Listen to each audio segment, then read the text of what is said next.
Hello ವೀಕ್ಷಕರೇ, ಎಲ್ಲರಿಗೂ ನಮಸ್ಕಾರ. ವೆಲ್ಕಮ್ ಟು ಮೈ ಚಾನಲ್ ಅಮ್ಮು ಅಡುಗೆ ಮನೆ.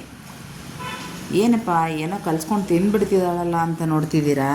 ಏನಿಲ್ಲ ವೀಕ್ಷಕರೇ, ಇವತ್ತು ನಾನು ಸಿಂಪಲ್ಲಾಗಿ ಮಜ್ಜಿಗೆ ಸಾರು ಮಾಡಿದ್ದೀನಿ.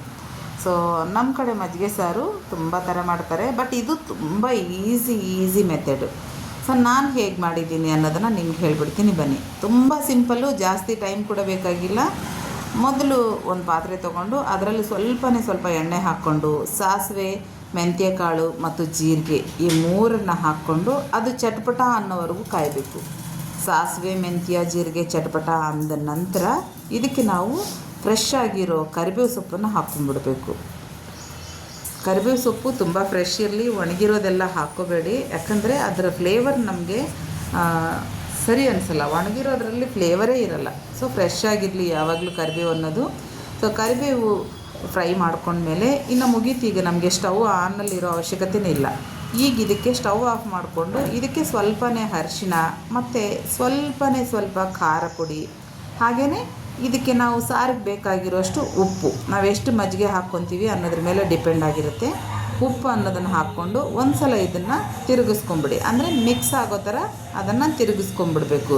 ಆ ಎಣ್ಣೆ ಬಿಸಿ ಇರುತ್ತಲ್ಲ ಅಷ್ಟೇ ಸಾಕು. ಸೊ ಸ್ಟವ್ ಆನ್ ಮಾಡಿ ಇದನ್ನು ಫ್ರೈ ಮಾಡೋಂಥ ಅವಶ್ಯಕತೆಯೇ ಇಲ್ಲ.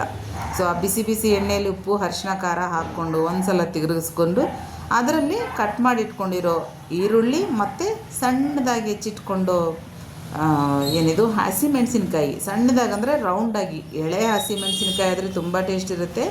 ಸೊ ಹಾಕ್ಕೊಂಡು ಇದಕ್ಕೆ ಮಜ್ಜಿಗೆ ಅಥವಾ ಮೊಸರು ಯಾವುದಾದ್ರೂ ಪರವಾಗಿಲ್ಲ. ಸೊ ಅದನ್ನು ಹಾಕ್ಕೊಂಡು ಚೆನ್ನಾಗಿ ಕಲಿಸ್ಕೊಂಬಿಡಿ. ಈಗ ಉಪ್ಪು ಸರಿ ಇದೆ ಇಲ್ಲ ಅಂತ ಈ ಟೈಮಲ್ಲಿ ನೋಡ್ಕೊಂಬಿಡಿ. ನಿಮ್ಮ ಹತ್ರ ಇದ್ದರೆ ಕೊತ್ತಂಬರಿ ಸೊಪ್ಪು ಹಾಕ್ಕೊಂಬಿಡಿ, ಇಲ್ಲ ಅಂದರೆ ಪರವಾಗಿಲ್ಲ, ಸ್ಕಿಪ್ ಮಾಡ್ಬೋದು. ನನ್ನ ಹತ್ರ ಇತ್ತು ಕೊತ್ತಂಬರಿ ಸೊಪ್ಪು, ನಾನು ಹಾಕ್ತಿದ್ದೀನಿ. ಸೊ ಕೆಲವೊಂದು ಸಲ ಇರಲ್ಲ, ಆ ಟೈಮಲ್ಲಿ ಹಂಗೆ ಅಡ್ಜಸ್ಟ್ ಮಾಡಿಬಿಡ್ತೀನಿ. ಸೊ ಇಷ್ಟ ಆಯಿತಾ?